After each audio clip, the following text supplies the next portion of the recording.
I now have the distinct pleasure of introducing our keynote speaker, Kirk Goodrich, the CEO of Monadnock Development. Kirk has more than 30 years' experience in the fields of community development, affordable housing, finance, and real estate development.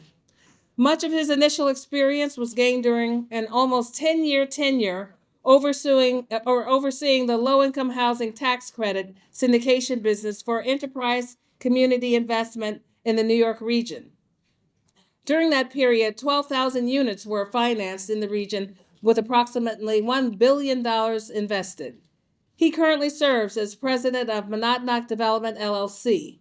Over the last 14 years, Monadnock Development has acquired or developed 52 projects containing more than 10,000 units with total development costs in excess of $3.7 billion. Kirk serves as co-host and co-executive producer with Rafael Sestero of the Housing Problem podcast. He also writes and speaks regularly on affordable housing policy and practice. Kirk is executive producing a feature-length documentary on the history and the successes of the Nehemiah Homeownership Program in Brooklyn, New York, which is set for a 2024 release.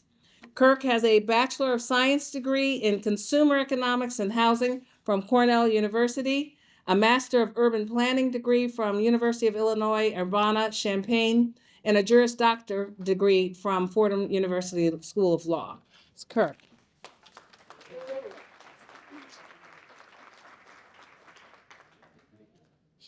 So there's one. Thank you for the generous introduction. That was terrific. There's a sentence, I think. Can you hear me? Okay. Yeah.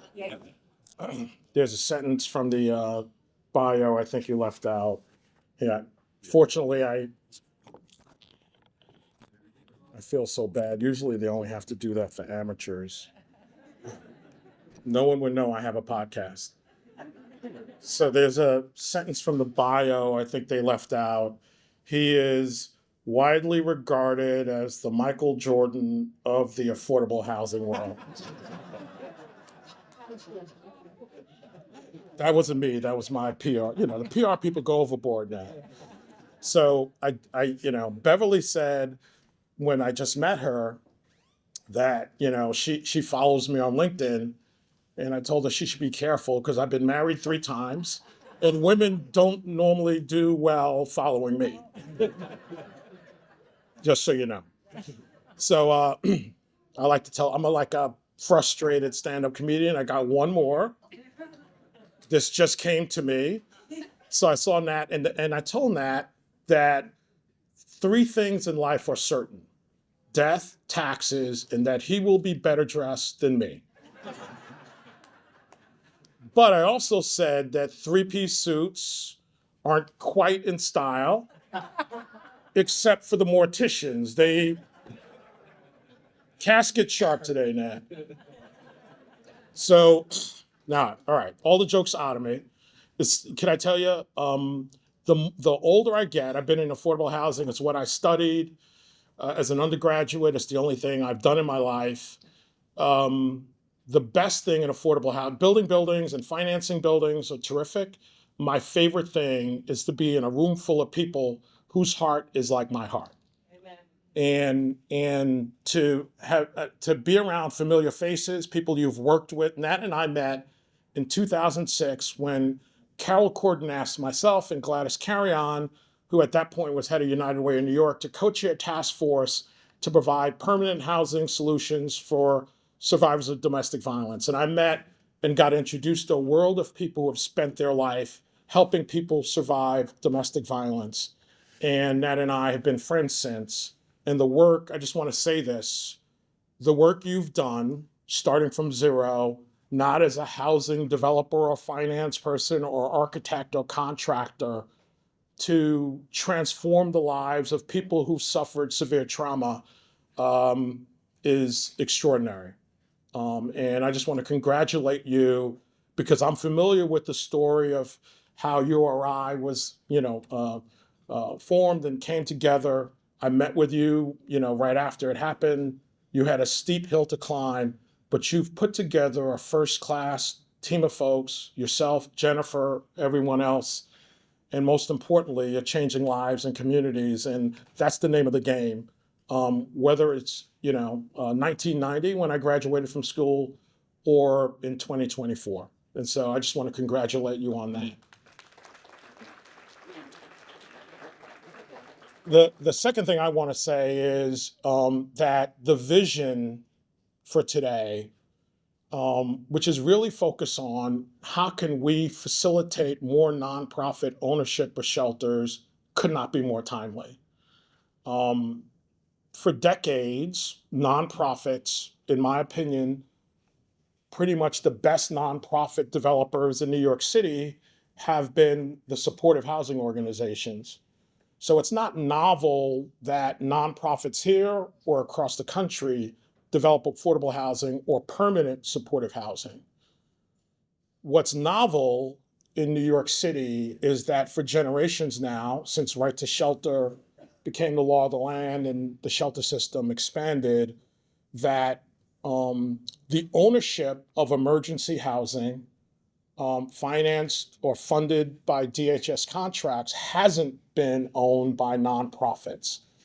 And that's catastrophic, because what it means is that the incredible economics that is generated by that business, and by the way, in my opinion, on a risk-adjusted basis, because those are government contracts, the ownership of emergency shelters in many ways has been the most lucrative real estate investment in New York. But coincidentally, it's housing formerly homeless people.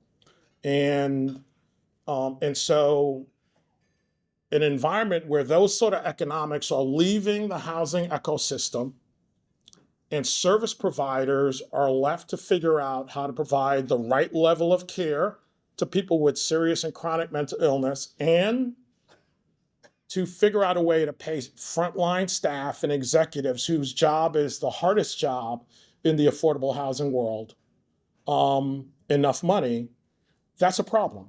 And so if the goal of today is to figure out a way for us to collectively move forward so nonprofits increasingly own shelters, and the economics associated with that are captured so that people can get the right level of care, and staff who provide that level of care can be paid a good number, then I'm for that.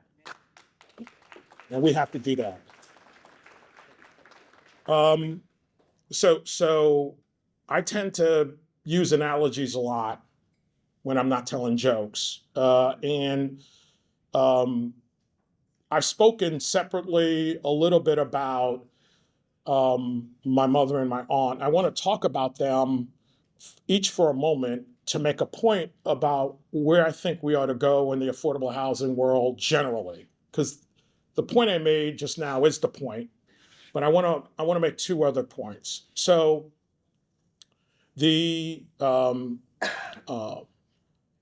my mom was for 32 years was a tray line worker in the kitchen at Downstate in East Flatbush.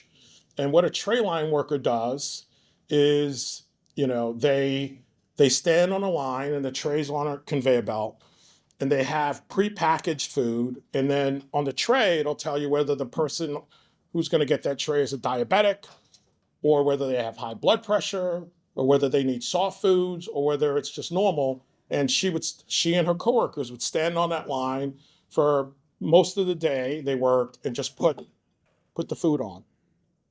And I talk a lot about that because it's a symbol of working people.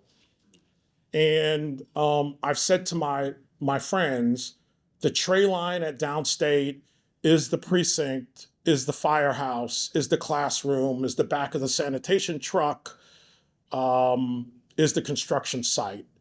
It's an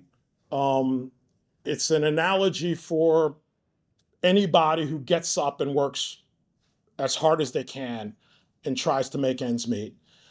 And the problem, I see, is that we've forgotten working people, not only in New York, but across the country.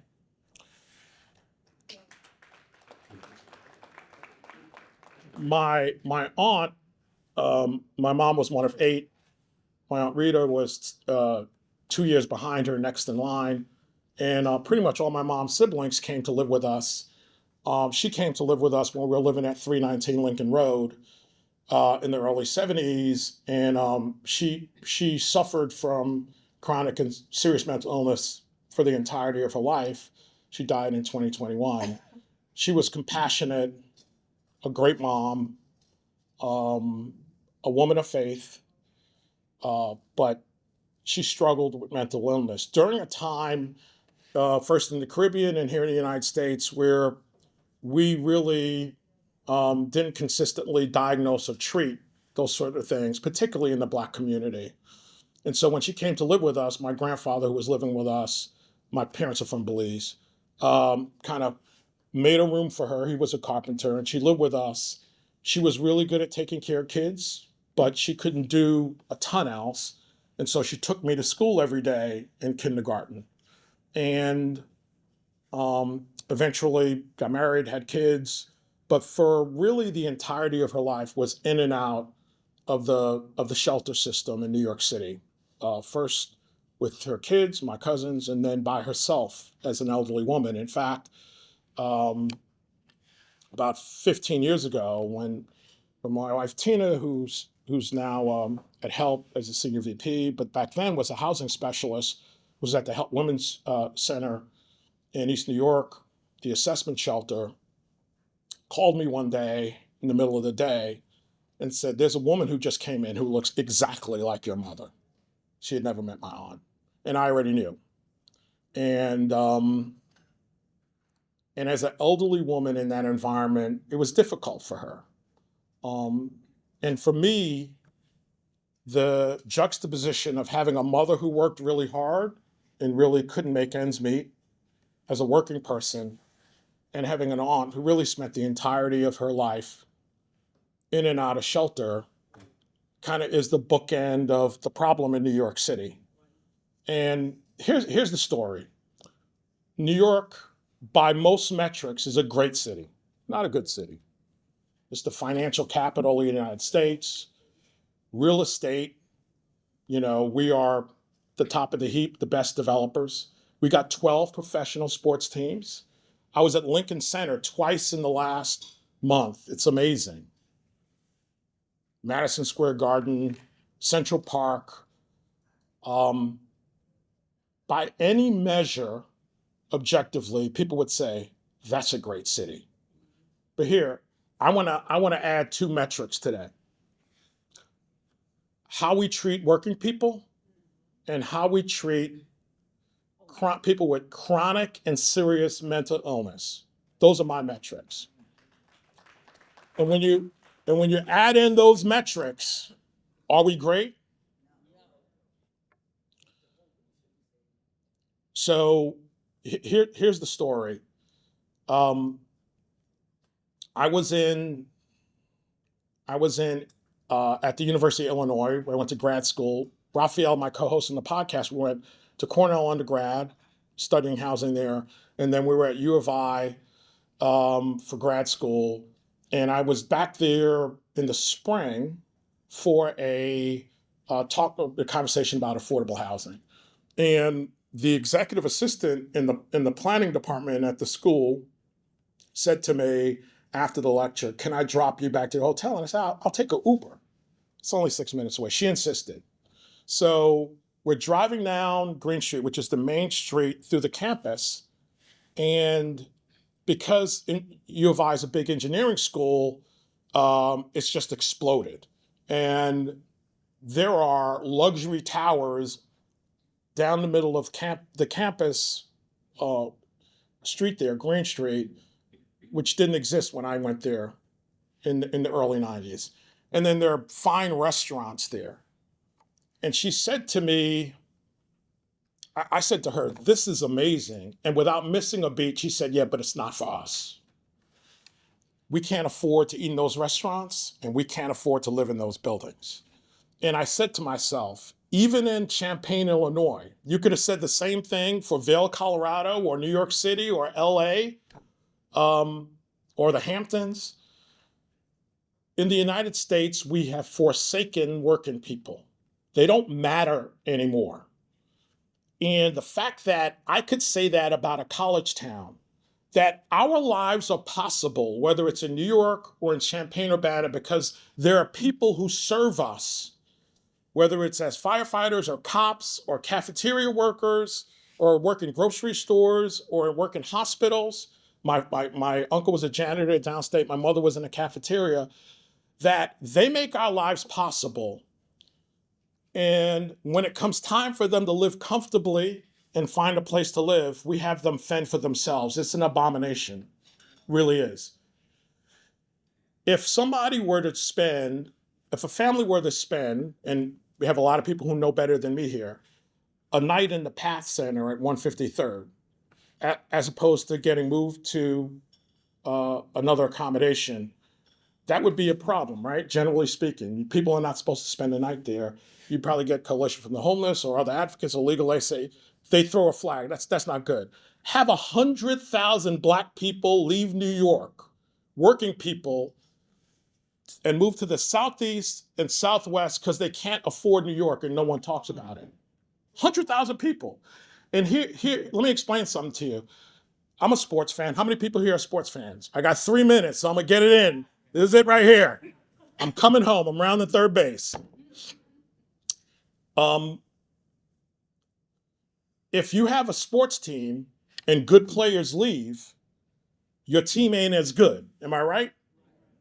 If you got a city and all the working people don't live there, your city ain't good no more. It ain't as good as it used to be. Let me help you. You don't need to be a mathematician that. If you got all the working people living in the Poconos, like my first cousin, my Aunt Rita's daughter, she wanted to buy in East Flatbush, too expensive. She's living in the Poconos now. Got another cousin in Suffolk County, people in the Hudson Valley, Orange County, because they can't afford New York. But they working people. Your city ain't great. Let me just help you. Your city ain't great when all the hardworking people who lived here, grew up here, went to church here, went to synagogue here, went to parish, can't afford to live here anymore. It ain't great. It's something else, but it ain't great. Your city ain't great when you have people wandering the street, suffering, undiagnosed. It ain't great. We spend a lot of money. Just because you spend a lot of money on something don't make it mean it's great. You never went to a store, bought a pair of pants. I know Nat did this. Tell like you. I was going to say a number, but I looked at that suit. You never spent some money on something expensive and got home and it wasn't what you thought? We spend a lot of money in the homeless world, but there's a leak in the bucket. The leak in the bucket is all the folks who own the hotels. And these garages they put an extra floor on and put 200 men in there. That's the leak in the bucket. For real.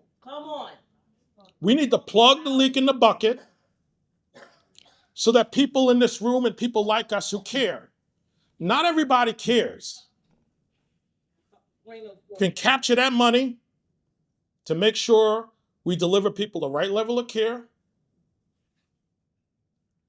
and we pay the folks who are on the front lines the right number. That's it.